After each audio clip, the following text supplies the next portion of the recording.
is the Week in Review at the Abbeville Institute. Here is your host, Brian. Welcome back to the Week in Review at the Abbeville Institute. This is your host, Brian McClanahan, and this is episode 195, covering the week of November 11th through November 15th, 2019. Glad to have you back on the program. Very glad to be here. Don't forget to follow us on Twitter at Abbeville Institute, like our Facebook page at Abbeville Institute, and of course, subscribe to our YouTube page at Abbeville Institute. You can find all those social media buttons on our webpage, abbevilleinstitute.org. That's ABBEVILLE institute.org. While there, give us an email address. We'll give you a free ebook. You'll get our daily dose of Dixie Monday through Friday, and our weekly email on Saturday or Sunday, which includes a link to this podcast. You can also support the Institute by going to abbevilleinstitute.org/support, or actually, don't do the /. abbevilleinstitute.org. At the top of the page, you'll see the support tab. Excuse me, I'm thinking of another website. You'll see the support tab. Click on that. You'll see donor options. You can donate monthly, annually, or give a one-time gift. It is tax deductible to the full extent of the law. You can also support the Institute by clicking on that shop tab. You can get your Abbeville Institute apparel. It's good, high-quality embroidered stuff. So if you want to support the Institute and advertise for the Institute at the same time, it's a great way to do it. And always remember that we do exist on your generous contributions alone. While you're at that abbevilleinstitute.org page, if you click on the little Amazon icon at the top, you can make the Abbeville Institute your preferred nonprofit organization. So while you shop at Amazon, make Jeff Bezos pay us. So when you buy something there, we get a little cut, and it's great. It's not much, but it does help. So every time you shop at Amazon, you support the Institute. Also, don't forget to share our material on social media. Subscribe to our podcast, rate it on Apple Podcasts, wherever you get it. Also, download our free mobile application so you can have the Abbeville Institute on the go. It's a great way to keep up with the podcast, the lectures, all the things we do. So please do all these things and support our mission. We want to explore what's true and valuable in the Southern tradition, and we need your help to do that. So if you like the podcast, if you like the website, please consider a donation and support what we do. Okay, I want to start today not with people that support us, but with people that don't like us. And this is fun because I get some hate mail here and there. I mean, it's par for the course. But the hate mail always makes me laugh because it shows how stupid people really are. And I mean, look, this is the world in which we live. These people, in some ways, I feel sorry for them because they can't get out of their own way. And some of these people aren't stupid. I mean, look, I think one of these individuals is actually a lawyer. But so he's not an idiotic individual, but I mean, he's just so blinded by his own biases, he can't see beyond anything. Now, you could say, well, you're the same way there, McClanahan. You are blinded by your biases. I mean, look, I understand the other side. I understand what they say. In fact, I think I could argue their position better than they can argue it. But the fact is, it's wrong. So let me begin with this first email by Dick. Heritage, not hate, really? Please tell me what took place in the states of the Confederacy from 1776 to 1865 that a true Christian can be proud of. Well, I don't know. Let's see, Dick. How about, I don't know, that thing called the Constitution? I mean, James Madison's just considered the father of the document. If you're saying the states, that's Virginia, right? 1776? That's pretty... how about that Declaration of Independence thing that Thomas Jefferson wrote? I don't know. How about George Washington? I mean, you proud of George Washington? Maybe Thomas Jefferson, James Madison? I don't know, Dick. What do you think about those things? That's just a couple of things there. I mean, even if you want to be a nationalist, how about John Marshall? I mean, he's there. Virginia, during that time period. I don't know. Maybe. But, I mean, his time frame is a little bit odd. It's almost like Dick doesn't know anything. Because he doesn't. Also, how would those who venerate the Confederate flag feel if black people went around waving flags that said, we wish white people were slaves? Well, I know a lot of people that wave the Confederate flag, and I don't think not one of them ever said, you know why we wave this flag? Because we want black people to be slaves. Not one person has ever said that to me, and I know a lot of people who have waved the flag, and they would trust me to tell me things like that if they really thought that way, and not one of them has. So, I don't know where you're getting this, Dick. Maybe the people that you know that wave the flag might do that, but I don't know anybody that does that. It is undeniable that those who venerate the Confederate flag wish that the South had won the Civil War. Well, I mean, that's true. I mean, look, that's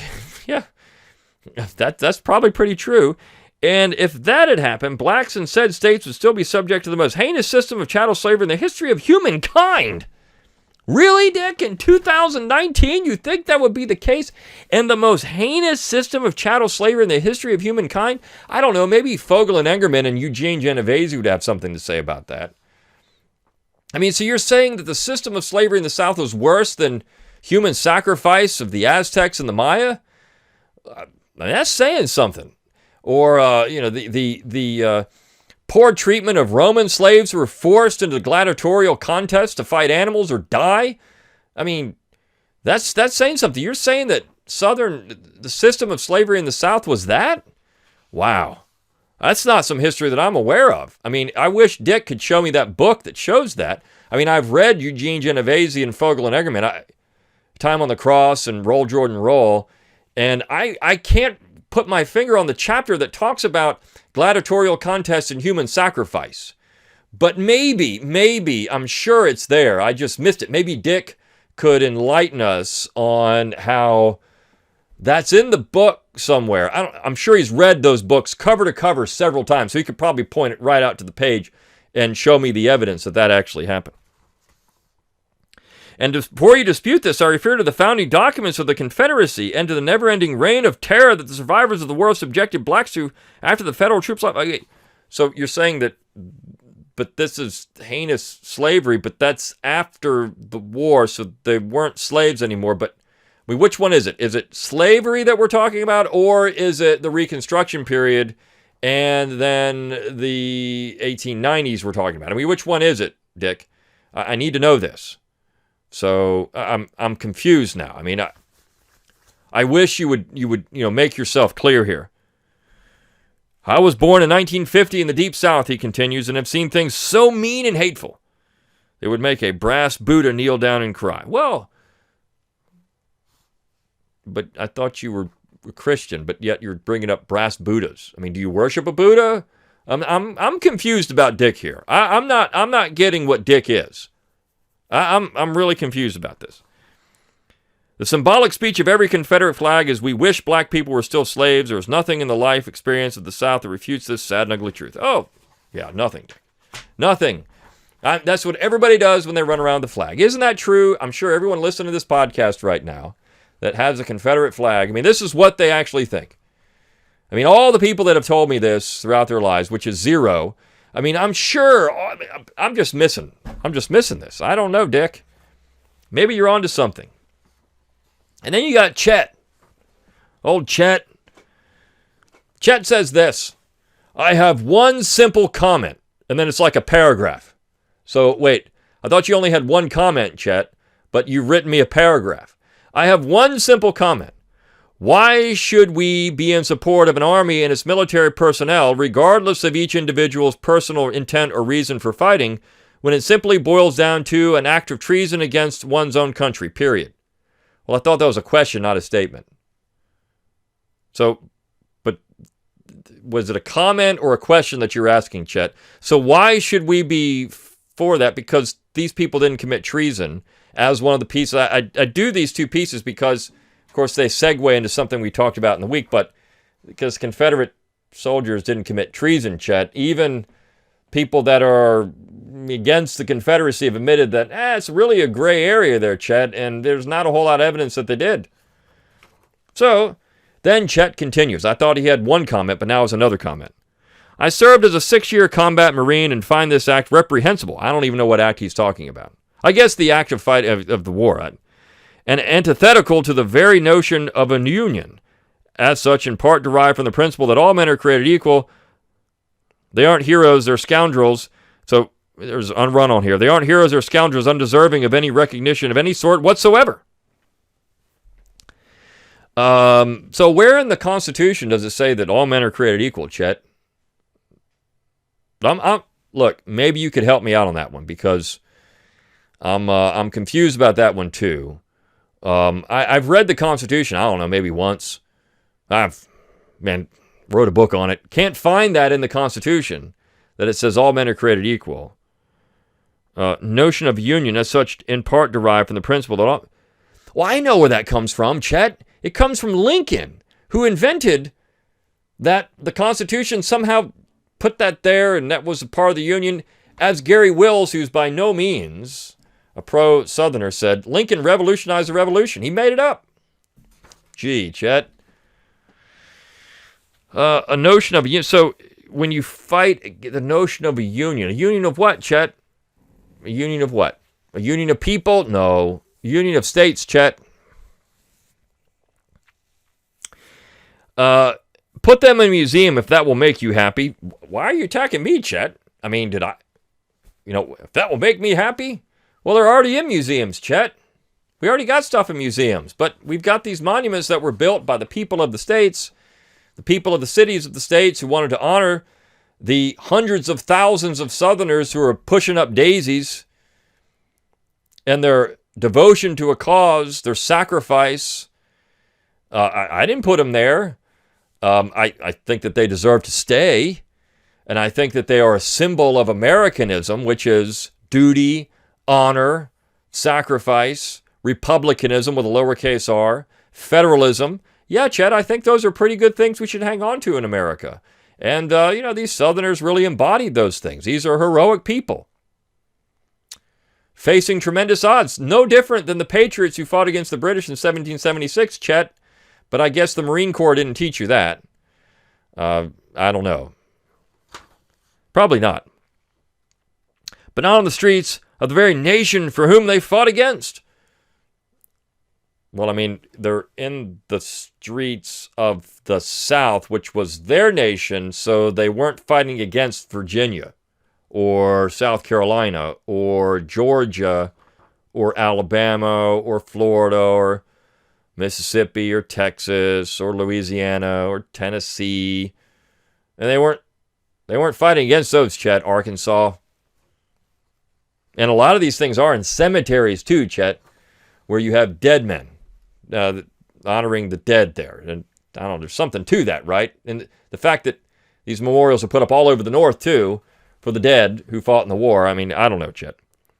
So many dead for a soulless cause by a soulless people who don't deserve honoring. So see, Chet thinks that these people don't even have a soul. Why don't they have a soul? Chet, why do you think that these Southerners don't have a soul? A soulless cause by a soulless people. Would you say the same thing about George Washington? Did he not have a soul when he was fighting against the British for independence as a slave owner? I mean, the fact that all 13 states at the time had slavery and the British said the war is about slavery. Would you have said the same thing, Chet? I don't know. But we've got Dick and Chet here, the two stooges who write nice little fun emails like this, and it gets me to have something to talk about for a few minutes in the podcast. But all that said, let's talk about the material we have for the week, because I think it's a nice segue into some of the stuff that we've published. The first piece of the week, The Stoning of Stone Mountain by John Marquardt, who, of course, is in Japan. He's one of we have two scholars in Japan now, but John Marquardt wrote this piece about, this is very interesting, I find. And it has to do with Stone Mountain. And, of course, as the title suggests. What happened was a Japanese lady traveled to Georgia. And a lady from Japan, he says, named Yumiko Yamamoto. She's the president of a group called Japanese Women for Peace and Justice. So she made a trip to Atlanta, and she toured Stone Mountain. And she said, I was impressed by this statue. But she was also impressed by the inscription, which reads this: the vast majority of those who fought and died for the Southern Confederacy had little in worldly goods or comforts. Neither victory nor defeat would have greatly altered their lot, Yet for 4 long years, they waged one of the bloodiest wars in history.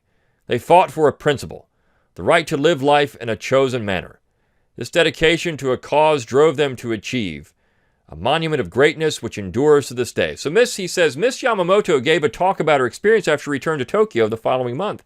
And in a counter visit appeared later in the Shukan NY Shikatsu, a Japanese newspaper in New York City, in which she was reported as saying, quote, although the Confederates lost the Civil War, they praised the courage and honor of those who fought and died for the Confederacy. I thought Japanese should pass down our own story just like their words to the next generation. Japan also lost the war. We should honor those who fought and died for our country with the words just like I found at Stone Mountain Park. Isn't that amazing? I mean, just think about this for a second. Here's this Japanese lady coming over here. And she says, we should do this for our own men who fought in World War II. Yeah, they lost, but it doesn't mean that we don't love them and honor them. And maybe we don't necessarily agree with everything they did, but they're still our men. They're still our people.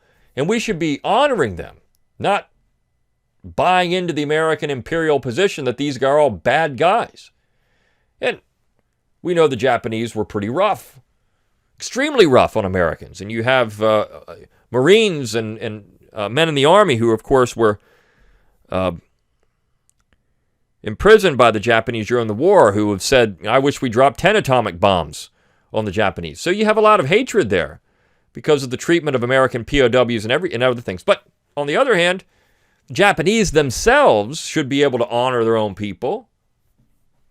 But no. In fact, after Miss Yamamoto said that, Marquardt continues. In Japan, Miss Yamamoto's Stone Mountain comments were attacked by the far-left group FEND, the Japan-U.S. Feminist Network for Decolonization, a virulent activist organization that opposes not only the Japanese Self-Defense Force, but the presence of all American troops throughout the Pacific area, even though stationed on U.S. soil in Guam and Hawaii. FEND called the Georgia Monument infamous and linked it not to the heritage and history of those who fought and died for what they believed, but only to the 1915 reincarnation of the once-defunct Ku Klux Klan. What the Japanese group, he continues, like so many others in the United States, either chose to ignore or failed to understand is that the vast majority of up to the 6 million latter-day Klan members who grew from the mere handful that resurrected the Klan atop Stone Mountain resided in the North. And of course, Jack has written about this as well.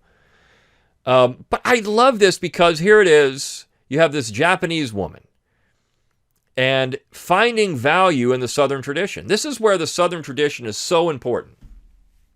Don Livingston and I were talking about this today.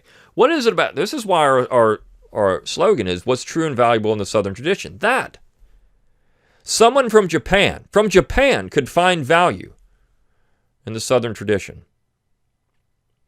Someone could find that. Whereas you have these idiots in Japan who are infected with, Marquardt says, Confederophobia, which is Paul Graham's great phrase. You have that. You have this problem in America with these people who are infected with this disease of Confederophobia all over the world. And the internet is, of course, making that possible, but somebody found value in it. This is why we have people that subscribe to the podcast, that contact us from all over the world, because they see, wow, there's something to this Southern tradition. There's something important about that. I want more of that. And so when you get to Boyd Cathy's piece on Thursday, What the Historic South Has to Teach America, this is exactly what he's talking about here. And Russell Kirk understood it. But you have the neoconservatives and the left working together to defame the South and say that there's nothing valuable about the Southern tradition.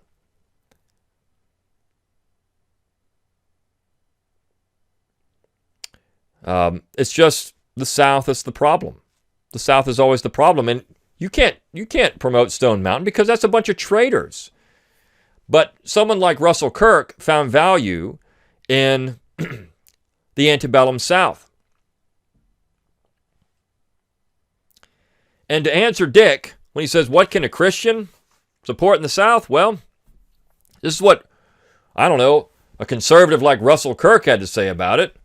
John Randolph is the most interesting man in American political history. His wisdom and eloquence curiously intertwined with vituperation, duels, brandy, agriculture, solitude, and tragedy.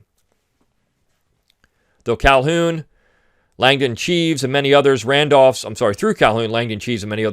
opinions were stamped indelibly upon the South. A fervent Christian, a champion of tradition, the principal American expounder of Burke's conservative politics, Randolph of Roanoke abided by enduring standards in defiance of power, popularity, and the intellectual climate of opinion of his era. We see John Randolph of Roanoke lived between 1776 and 1865, but according to Dick, there's nothing to admire in the South. Can't admire that at all. Kirk says, there are certain great principles which we ignore only at our extreme peril, and if those principles are flouted long enough, private character and the social order sink beyond restoration. In this, as in much else, Randolph was the exemplar of the Southern society. For the South had long been the permanence of the American nation, strongly attached to Christian belief, bound up with the land and the agricultural interests, skeptical of the visions of progress and human perfectibility, imbued with the tragic sense of life, the South has not been ashamed to defend convention and continuity in this great, swelling, confusing republic, to abide by ancient norms of private and public life. The problem of the race has informed Southerners that society's tribulations are not susceptible of simple abstract remedy. The rural life kept the South aware of the vanity of human wishes, the existence of providential purpose, and the immortal contract of eternal society. The political and literary traditions of the Southern states endured little altered by the 19th and 20th century passion for innovation. Military valor, courtesy towards women, and the pieties of community, home, and family persisted in the South despite defeat and poverty, and the intellectual ascendancy of the North. So it is that in our time of troubles, the South has something to teach the modern world. But according to Dick, there's nothing there. Nothing. This is why the Southern tradition is there and why we exist at the Abbeville Institute and why we say we need to promote what's true and valuable in the Southern tradition, because people like Dick don't get it, because Dick grew up in the Deep South and he just sees mean things. Doesn't see anything about the Southern tradition as valuable. We do. And people all over the world do. A lady from Japan goes to Stone Mountain and sees it. It's visualized. There it is. This is what's true and valuable in the Southern tradition. These people love their people. Is that not great? They love their people.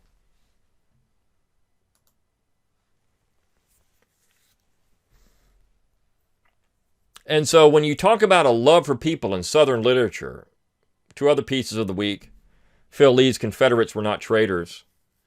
I mean, this goes right against what Chet is saying. And Lee takes a different point on this. He says, look, we could get into this discussion of secession and whether that was legal or not, but the fact is, even the North didn't say these people were traitors.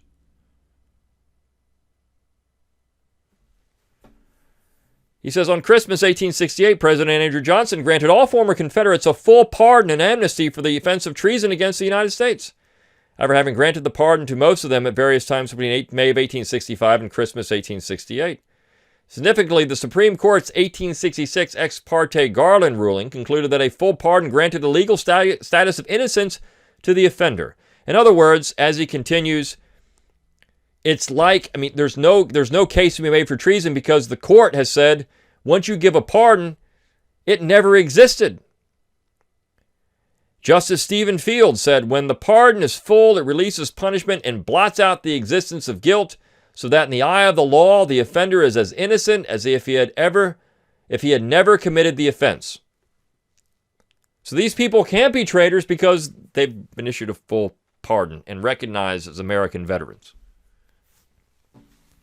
Not according to Chet, though. And of course, there were people at the time that disagreed with this. And in one case, you could say, well, by simply granting the pardon, they're saying that they committed treason. But we could make a case. He says that even Allen Guelzo is not necessarily on board with that. And Guelzo, as we've talked about on this particular podcast, is not pro-Southern. But even Guelzo says, this is very foggy, fuzzy, gray area. You can't really say one way or the other. The Civil War didn't settle anything, but of course Gelzo says, until the Civil War settled matters, there was a plausible vagueness in the Constitution about the loyalty of by citizens of states and the Union, and so long as it could be argued that Lee was simply functioning within the latitude of that vagueness by following his Virginia citizenship, it would be extraordinarily difficult to persuade a civilian jury that he had knowingly committed treason. You don't think. But according to Chet, he's a traitor. These people have no anchor. They have no concept of these terms they throw around. Traitor, slavery, all these things. These are platitudes. They're thoughtless expressions produced by the modern establishment education system. And even for old Dick, who's born in 1950, who's now in his 60s, right? Can he be 70 years old almost? Dick still is a product of an education system that has produced, it's sad in a way, that's produced this kind of thoughtless expression of statements that have no basis in reality. They're just false. They're just not true. But yet, they continue to persist. And it only gets worse as the internet makes these things worse. And then, of course, we have the piece on Tuesday, Nathan Bedford Forrest, The Hero in Fiction. It's a review of None Shall Look Back by Carolyn Gordon, by Jane Brown, who's a professor at North Carolina A&T University. But real people in the South, Nathan Bedford Forrest makes great fiction because what he did was so extraordinary that it could almost be fiction. And of course, the story of the myth, not lie, but the myth of Nathan Bedford Forrest is so fantastic that these are things that if we were in any other civilization, they would talk about Forrest forever, as they do some of the other great heroes, military heroes in other civilizations.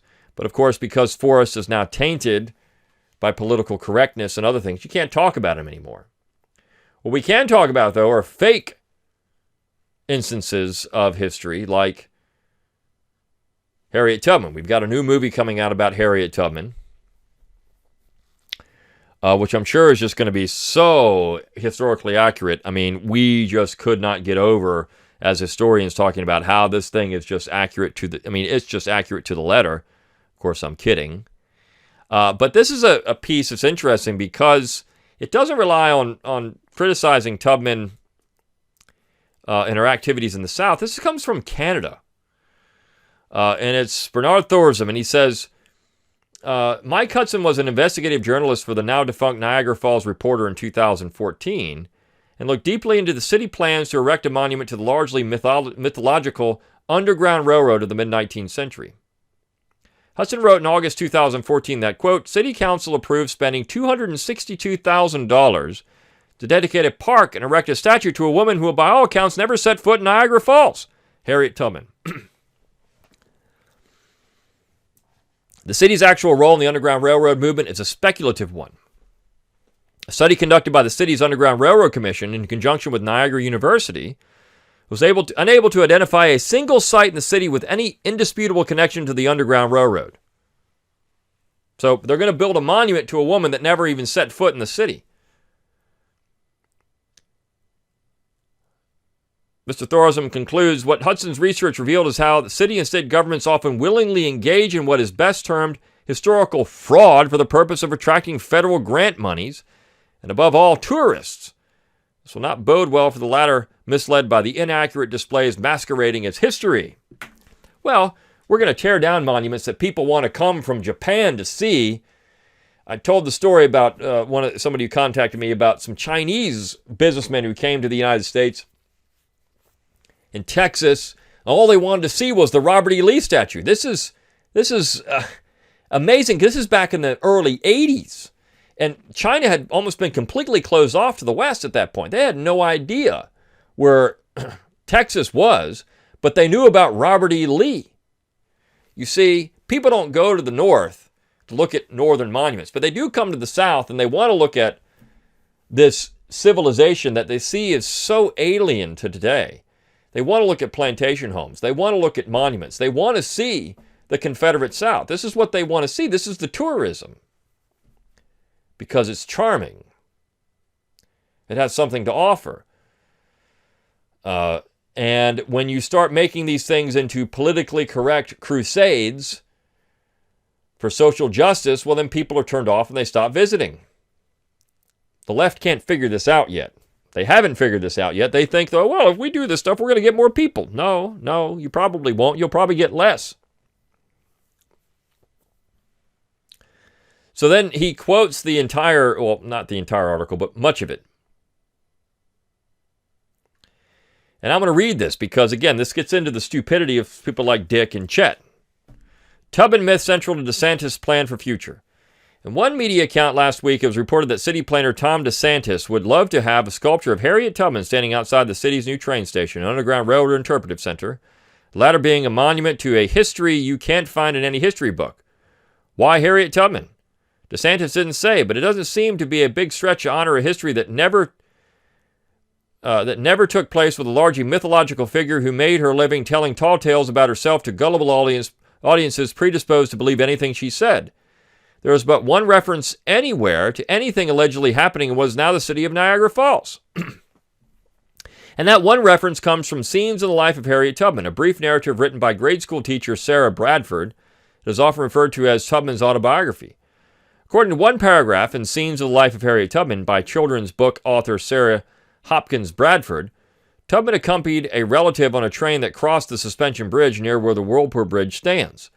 The Niagara Falls reporter discovered that of the 19 former slaves Tubman may actually have assisted, there is no proof whatsoever that a single one of them went over the old bridge, what is now the site of the Whirlpool Bridge. Tubman, of course, could not write an autobiography, and illiterate, she couldn't even write her own name. Bradford, the author of several children's books, found Tubman virtually homeless in 1868, took pity, and wrote the book to raise money for Tubman's care and feeding. When it came out in 1869, Scenes in the Life of Harriet Tubman was a bestseller. The book contains numerous verifiable whoppers, including an assertion that Jefferson Davis was dead when he was very much alive, and that Tubman had led 300 former slaves to freedom. In fact, the highest number attributed to her by modern researchers is 70, and more sober estimates are 19, mostly relatives. Tubman would be largely forgotten in Niagara Falls today if it were not for the efforts of a man named Ken Cottrell. Cottrell was a state parks employee who also owned a business called Motherland Connections that promoted fairy tale sugar-coated stories of the Underground Railroad here for gullible tourists. He was employed on the condition that he would not sell his tours while being paid by the city to promote Underground Railroad history. Cottrell reportedly told daily newspaper and television reporters that Tubman led 300 escaped slaves across the Whirlpool Bridge to freedom in Canada. The reporters didn't bother to check out his tall tale. Funny. This stuff, again, it's infectious. It goes not just to the United States, it's in Canada, it's in Japan. It's horrible. Again. But, of course, we're the lost cause myth makers. What we say is just fake. It's false. Fake news for us. We just say fake things. We're false. I mean, how can you say that the Confederate flag's anything but about slavery? How can you say that? That's false. Well, I mean, this stuff goes on all the time. On the other side, I can say it because it's true. What they're saying here is not true. So, the whoppers that the left tells and that these people get into us with, these emails and other things, I mean, this is why we exist, to try to explain what's true and valuable in the Southern tradition, to point out things that are valuable for America today. John Randolph of Roanoke, the principles of decentralization, the ideas of honor and valor and courtesy and gallantry, the Southern gentleman, the agrarian life, things that are valuable for the future of America. And it's what people around the world see as valuable, but Americans, of course, blinded by their own predisposed view of everything through the lens of race, just can't get it, many of them. When you have your Dicks and your Chets, you have problems. Chet Can't see that these people were honorable soldiers, that even the men who were fighting against them, getting shot and killed by them, wanted to honor. But Chet, of course, 6-year Marine veteran, can't see that. U.S. Grant, who fought against them, says these guys aren't traitors. Well, who would be better to listen to, U.S. Grant or Chet? I think I'll take Grant. I mean, as much as I don't like Grant, I think I'll take Grant in that way rather than Chet. But I digress. Hope you enjoyed this week at the Abbeville Institute. Until next time, good day.